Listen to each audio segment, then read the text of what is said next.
Snit, what's going through your mind on that last play, and is that about as thrilling a defensive There's finish? so much that went through my mind. I mean, I didn't know if he's going to run out of room.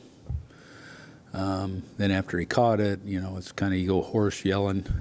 And great play by Austin. Great play by Michael, number one. But then the wherewithal of Austin, you know, to be continuing to watch the play and then make the big out. And with Austin, he had that walk-off in the NLCS a couple of years ago. But how cool is that to see him? That was good. I mean, that was obviously, you know, really big at bat, and he just fought the heck out of it, you know. And I wasn't sure when he hit it initially if it was going to go, but and then you know, and then big strong guys get that ball up in the air, man. They just keep carrying. So that was big time. Third row on the left. What can a win in that kind of fashion do for you guys the rest of the series? No, it's not going to do bad. I know that. It'd be good to,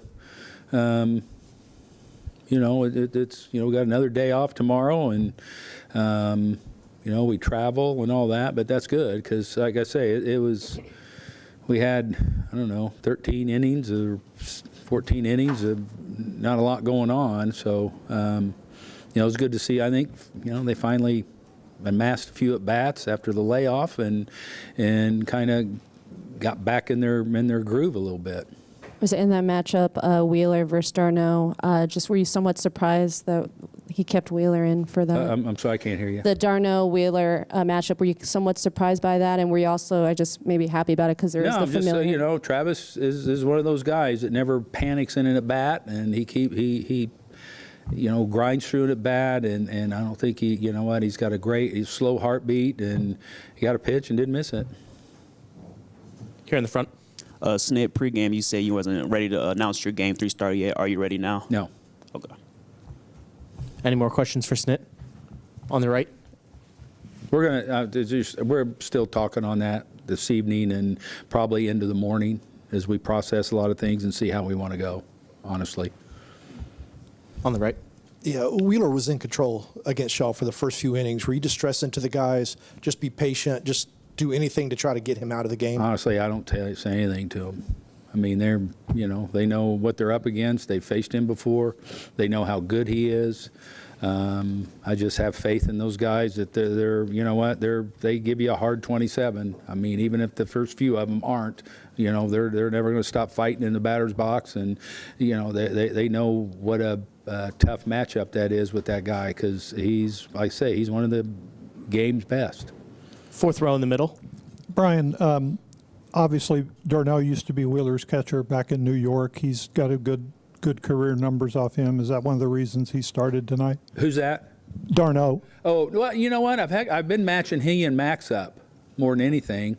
You know, when Max came back, they kind of started clicking, so I had kind of started pairing them off together was more than as much as anything. And Travis had a little success off of Zach also. So, you know, all things included, I guess you'd say. In the back, in the middle. Snitker, what about Max Fried? He came out of the game. What about the arm and blister situation? I didn't catch that last couple of. I got ringing in my ears, so it's just. No, like it's all right. What about the Max Fried fingers, blister situation? No, his fingers are fine. His fingers came out fine. And, you know, I think with Max, the biggest thing is he hadn't pitched in 18 days. So I think that's more than anything. But he felt good, and I think it was just, you know, Max is a feel guy, and he hadn't been out there other than one day last week. And, you know, so he did a great job gutting through that thing and keeping the game manageable. In the front. Just what about the bullpen as a whole? They did a great job. They did a great job heading the ball off, and we kind of just had the mindset that we wanted to use the guys to try and keep the game there and give our offense a chance to come back. Any more questions for Snit? In the back.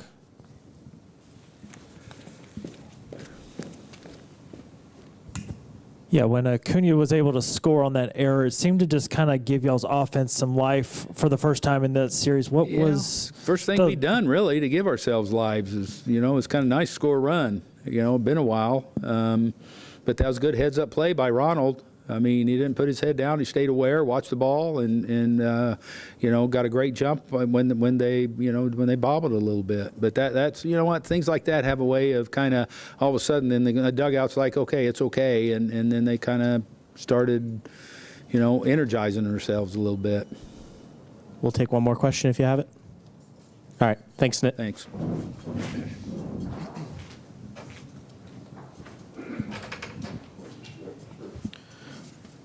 Travis d'Arnaud and Austin Riley will be joining us together in a few minutes.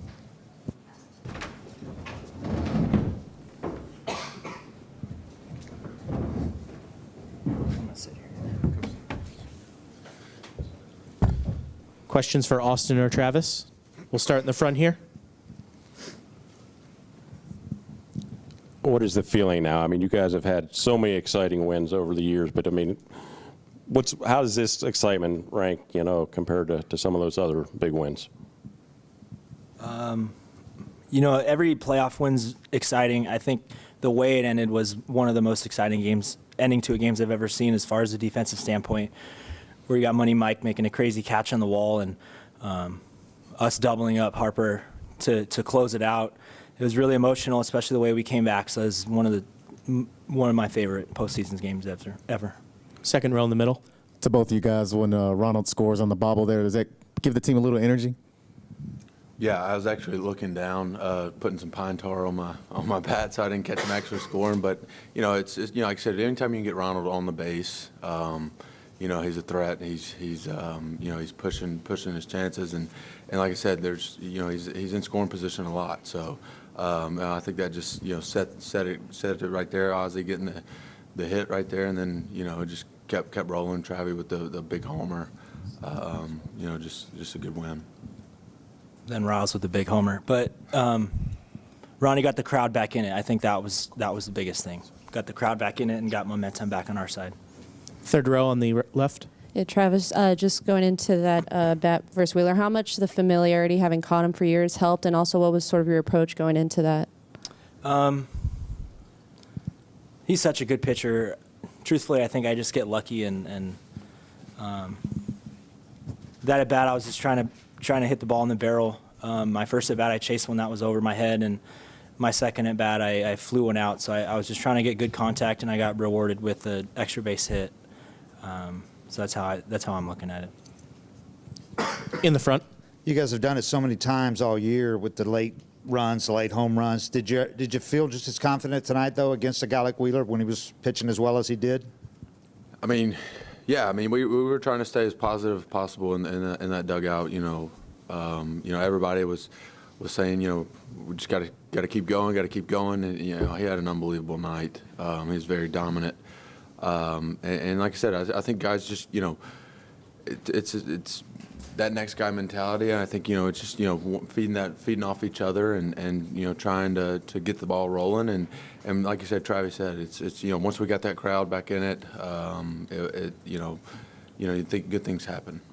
And what was your view of Mike's play?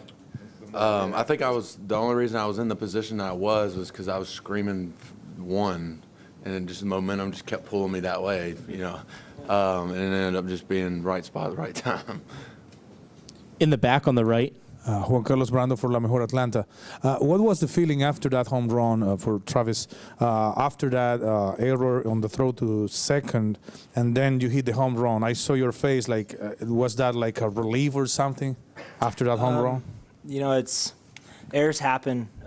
As long as it was a physical error more than a mental error, you just got to wash it off. But more than anything, there was still a lot of game left, so I had to stay calm and relaxed, even though I just hit a homer to put us down by one.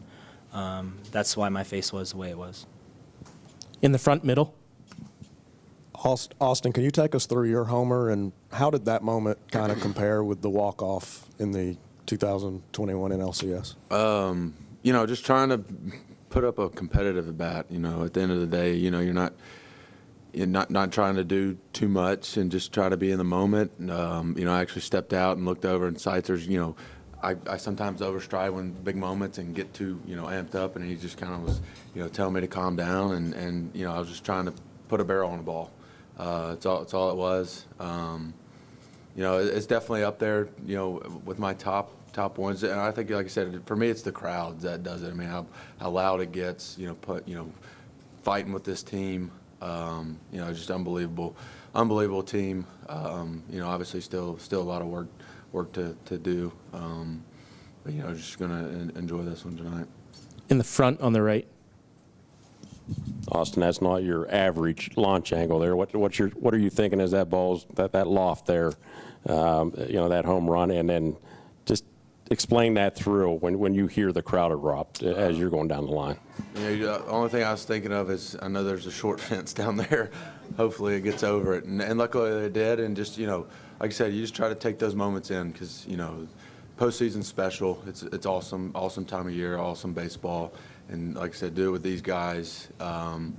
We fight 162 games out of the year, plus spring. We're with each other so much, so just try to enjoy it with them as much as possible. In the front. Austin, it's always important to play well this time of year, but knowing, you had a disappointing NLDS a year ago, like how important was it for you to bounce back this year? Yeah, I mean, like I said, you try to learn with every opportunity that you're given, good or bad, and just try to move forward, try to grow from it.